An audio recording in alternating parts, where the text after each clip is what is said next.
Hello friends, welcome to my channel Udesha tech academy. Friends, आज हम लोग जिस टॉपिक के बारे में बात करने जा रहे हैं वो है C sharp GUI tutorial. Friends, इसके अंदर हम लोग बेसिकली जो GUI होता क्या है, उससे रिलेटेड जो ऐप बनते हैं, उन सब चीज़ों के बारे में डिस्कस करेंगे। I can assure you one thing कि after completing the complete tutorial आप उस लायक रहेंगे जो यूजर्स हैं जो कि अच्छे से अच्छे डेस्कटॉप एप्लीकेशंस जो होते हैं वो आप बना पाएंगे। सबसे पहले जानेंगे इसके अंदर के कंटेंट हमारे क्या हैं। पहला है GUI क्या है, उसके कंपोनेंट्स क्या होते हैं। सेकंड टॉपिक होगा विजुअल स्टूडियो 2015 के कंपोनेंट्स, वो हैं क्या, सेटअप कैसे किया जाता है, उन चीज़ों को लेके हम बात करेंगे। थर्ड जो लास्ट टॉपिक रहेगा वो होगा प्रोजेक्ट सेटअप। हम लोग विजुअल स्टूडियो में GUI के प्रोजेक्ट को कैसे सेटअप करते हैं, हम उन चीज़ों को लेके एक एक करके आपको बात करेंगे। सबसे पहले तो समझते हैं GUI है क्या। इसके बारे में कहा जाता है, a user interface is a meaning by which a user interact with an application. A user interface or a user interaction in a window-based application is accomplished through window form and control. तो हम लोग जो visual studio के अंदर window forms पढ़ते हैं या control पढ़ते हैं, उसके थ्रू जो हम लोग विंडो बेस्ड एप्लीकेशन होता है वो बनाते हैं। ये एप्लीकेशन हेल्प करता है यूजर को कि आसानी से वो इंटरेक्ट कर सके। ये थोड़ा यूजर फ्रेंडली बनेगा इसमें आप। The main purpose of GUI application using .NET framework is to provide the student with a hand-on environment in which they will learn the core skill of Microsoft Windows Form applications. तो ये main motto होता है GUI applications का। Friends, जब आप लोग इसको cover करेंगे पूरे, तो आई कैन अश्योर यू कि बहुत सारे POS एप्लीकेशंस हो गया, पॉइंट ऑफ सेल्स जिसको बोलते हैं, college management, institute management, internally जो होता है स्टॉक मैनेजमेंट हो गया, बिलिंग का सॉफ्टवेयर हो गया, उस तरह के अच्छे अच्छे एप्लीकेशन आप डेवलप कर सकते हैं इस पे। और काफी अट्रैक्टिव एप्लीकेशन बनाएंगे भी हम लोग। 2 से 3 एप्लीकेशन हम डेवलप करेंगे। एक कोशिश करेंगे हम लाइव यहीं पे रन करा के दिखा सकें। एक दो एप्लीकेशन हम जो डेवलप करेंगे आपको उसका वीडियोस के फॉर्म में दिखा देंगे 45-50 मिनट्स में कि वो बना कैसे है। पॉसिबल नहीं सारे ऐप बना के इंस्टेंटली दिखा पाना, बट एक वीडियो तो मैं बनाऊंगा और बाकी आप लोग को उसके साथ दिखाऊंगा कैसे काम होता है। इसके अंदर जो हम लोग का सेशन है, इसके अंदर हम लोग जो सीखेंगे, और बेसिकली आपको बता दूं ये 4 सेशन का हम लोग का रहेगा। बेसिकली 4 मेन वीडियोस रहेंगे GUI पे। Apart from that practical videos काफी सारे रहेंगे, लाइक लॉगिन फॉर्म के लिए में सिक्योरिटी कैसे लगाते हैं, या आप प्रिंट कैसे कमांड करते हैं, ओपन फाइल डायलॉग बॉक्स कैसे काम करता है, उस तरह के बहुत सारे छोटे बड़े एप्लीकेशंस को लेकर हम लोग बात करेंगे जो एक प्रोजेक्ट में जरूरत पड़ता है। इसके अंदर हम लोग देखेंगे कि GUI है क्या, उसके अंदर के कंट्रोल्स को समझेंगे, फीचर्स क्या होता है .NET फ्रेमवर्क का वो, और विजुअल स्टूडियो कैसे काम करता है उसको लेके बात करेंगे। देखिए, 2 तरह के कॉमन एप्लीकेशंस हैं जिसको हम लोग डेवलप करते हैं। एक होता है CUI और दूसरा होता है GUI। CUI मतलब हो गया कैरेक्टर यूजर इंटरफेस, ठीक है। बेसिकली की बेस्ड कमांड होता है, की के थ्रू कमांड देते हैं। फॉर एग्जांपल कुछ इंटर करना चाहते हैं, यस ठीक है, नहीं करना चाहते हैं नो है। ये कॉमन है, आप लोग C पे छोटे मोटे एप्लीकेशंस बनाए थे, वो आप इसी पे बनाते थे। सेकंड होता है GUI। GUI जो होता है एक पिक्चर ओरिएंटेड और ग्राफिकल ओरिएंटेड आपका इंटरेक्शन देता है या इंटरफेस प्रोवाइड करता है, जिसके थ्रू आप एज पर योर नीड आप बटन्स जो हैं या कंट्रोल्स हैं उनके एक्सेस करके आप उस पर काम करते हैं। अब उसका एडवांटेज क्या है? पहला एडवांटेज है कि बहुत ही आसान है लर्न करना। अभी आपको हम दिखाएंगे इसमें कि आप एक छोटा सा विंडो फॉर्म कुछ सेकंड में बना लीजिएगा या कुछ मिनट लगते हैं एक बनाने में। दूसरा, आपको कोई सिंटेक्स या कोड याद रखने की जरूरत नहीं है। एज अ यूजर उसको जरूरत नहीं पड़ता, वो बस गया, ड्रैगन, उसके पास बटन है, क्लिक किया, फिल किया, सबमिट बटन पे या बटन है, क्लिक किया, काम हो रहा है। रिट्रीव करना है, ID डाला, सर्च कर लिया। Most of the commands can be executed using the mouse. तो आपका 90% कमांड तो माउस पे ही है और कीबोर्ड्स का जरूरत पड़ता है टाइप करने के लिए। तो ये इसका सबसे बड़ा एडवांटेज है। यूजर को कुछ भी याद रखने की जरूरत नहीं, बस क्लिक कर रहा है, प्रोसेस उसका उस पर काम करेगा। आप कहते हैं a typical application screen contain component such as button, text. These components enable you to enter information and customize other parameters. इनको हम लोग इन्हीं कंट्रोल्स कंपोनेंट्स को कंट्रोल्स बोलते हैं। कुछ एक फिगर अभी नीचे आएगा, उसमें आपको दिखेगा button, combo box, label, text box, ये सब होते क्या वो आ जाएगा। यहां पर जैसे एक छोटा सा फॉर्म है, इस फॉर्म के अंदर आप आएंगे तो ये आपका लेबल्स हो गए, ये आपका जो है टेक्स्ट कंट्रोल हो गया, ये जो हो गया आपका कॉम्बो बॉक्स हो गया ड्रॉप डाउन के लिए, and then we have 2 buttons, और ये मेरे बटन्स हो गए। अब कहते हैं 2 of the most important features in a Windows environment that enable applications to interact efficiently with the users are event driven program और दूसरा होगा डायनेमिक लिंकिंग। अब इवेंट ड्रिवन प्रोग्राम होता क्या है? It is based on user input, an event gets generated and the corresponding code is executed. वो user के input पे इवेंट्स काम करेगा। फॉर एग्जाम्पल टेक्स्ट बॉक्स पे क्लिक करने पे कोई इवेंट जनरेट हो, बटन क्लिक पे हो, बटन के ऊपर या हॉवर करें तब हो। दूसरा होता है डायनेमिक लिंकिंग। डायनेमिक लिंकिंग क्या है भाई? तो window application is linked to the existing library functions at run time. हम लोग रन टाइम में प्रोग्राम डायनेमिकली कोई लिंक अगर ऐड करना तो ऐड करते हैं। आप लोगों को दिखाएंगे कि रन टाइम पे बटन्स कैसे जनरेट करते हैं, रन टाइम पे टेक्स्ट बॉक्स कैसे जनरेट करते हैं, रन टाइम पे हम लोग ग्रिड व्यू कैसे जनरेट करते हैं, ये सब हम लोग सीखेंगे।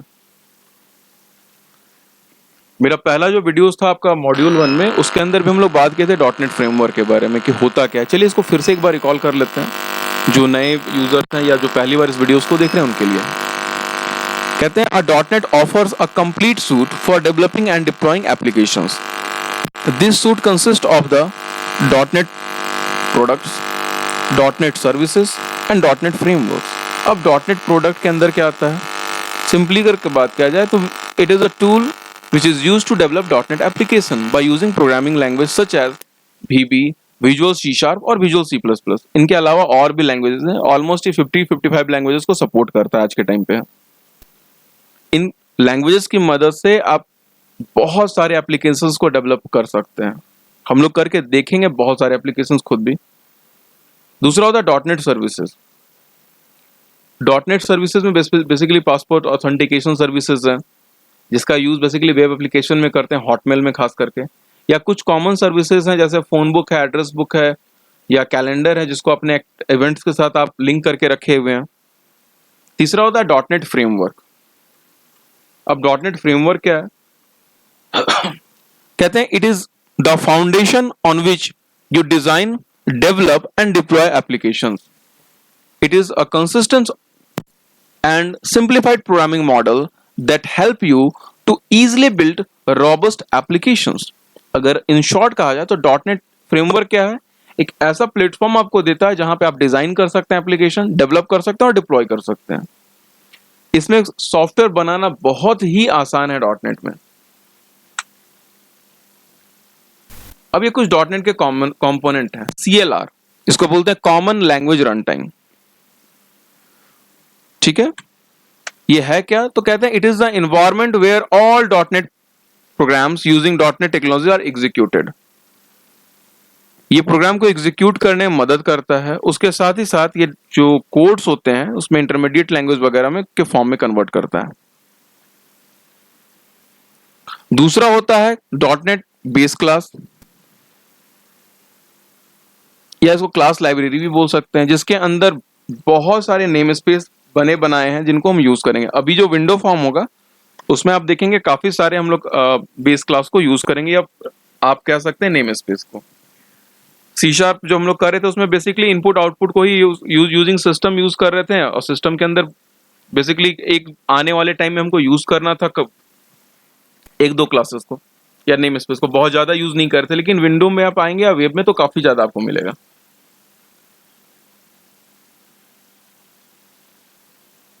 उसके बाद आता है कि एप्लीकेशंस उसके मदद से क्या, इसको प्रेजेंटेशन लेयर बोलते हैं। कहते हैं प्रेजेंटेशन लेयर में 3 टाइप के एप्लीकेशंस जनरली बनते हैं, विंडो, वेब और कंसोल। इसके अलावा और भी एप्लीकेशन या वेब सर्विसेज हैं जो डेवलप करते हैं, बट बेसिकली 3 है जो कॉमन है। आज के टाइम में मोबाइल एप्लीकेशंस डेवलप हो रहे हैं Xamarin वगैरह यूज करके। फिलहाल हम इन 3 पे ही फोकस करेंगे। एडवांटेज .NEट का क्या है भाई? पहला है कि कंसिस्टेंट प्रोग्रामिंग मॉडल है। दूसरा मल्टी प्लेटफॉर्म एप्लीकेशंस है। मल्टी लैंग्वेज इंटीग्रेशन है, बहुत सारे लैंग्वेज एक साथ आप यूज कर सकते हैं। ऑटोमेटिक रिसोर्स मैनेजमेंट एक और इसके अंदर की फीचर्स है। लास्ट जो फीचर है वो इजी ऑफ डिप्लॉयमेंट, हम डिप्लॉय करके आपको प्रोजेक्ट दिखाएंगे, बहुत ही आसानी से सिंगल क्लिक पे हो जाता है। तो ये कुछ कॉमन एडवांटेजेस हैं डॉट नेट फ्रेमवर्क के। अब विजुअल स्टूडियो आईडी क्या है? कहते हैं the visual studio ID provide you a common interface for developing various kind of applications. It also provide you with a centralized location for designing the user interface for an application, writing code, compiling and debugging the application. अब चलिए हम लोग visual studio dot net पे एक बार आ जाते हैं। यहाँ पे हम विजुअल स्टूडियो ओपन कर रहे हैं, ठीक है। I am using visual studio 2015 professional.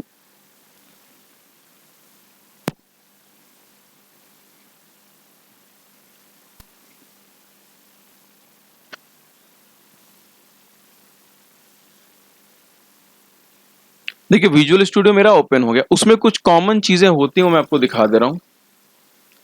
एक होता है सॉल्यूशन एक्सप्लोरर।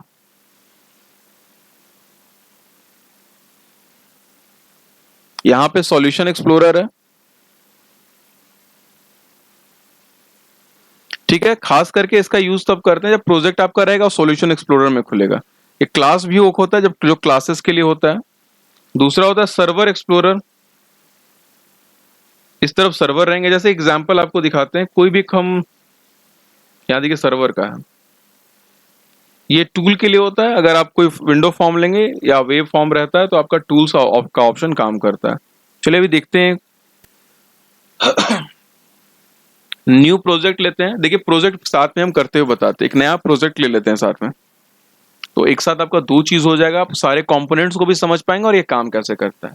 हम लोग विंडो फॉर्म एप्लीकेशन लेंगे, इसका नाम हम लोग चेंज कर देते हैं,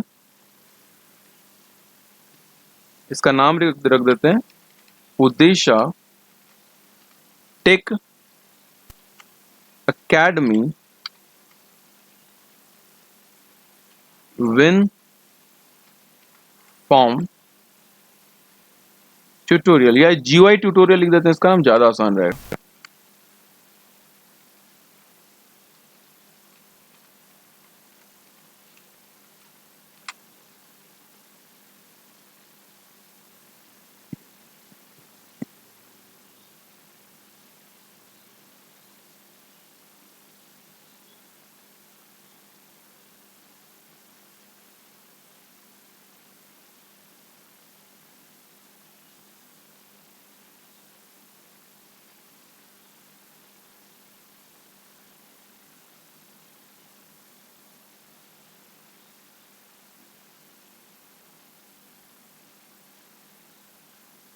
ये आपका देखिए एक विंडो फॉर्म हो गया। बाय डिफॉल्ट आपको एक विंडो फॉर्म इसके साथ मिलेगा, उसका नाम रहेगा फॉर्म 1।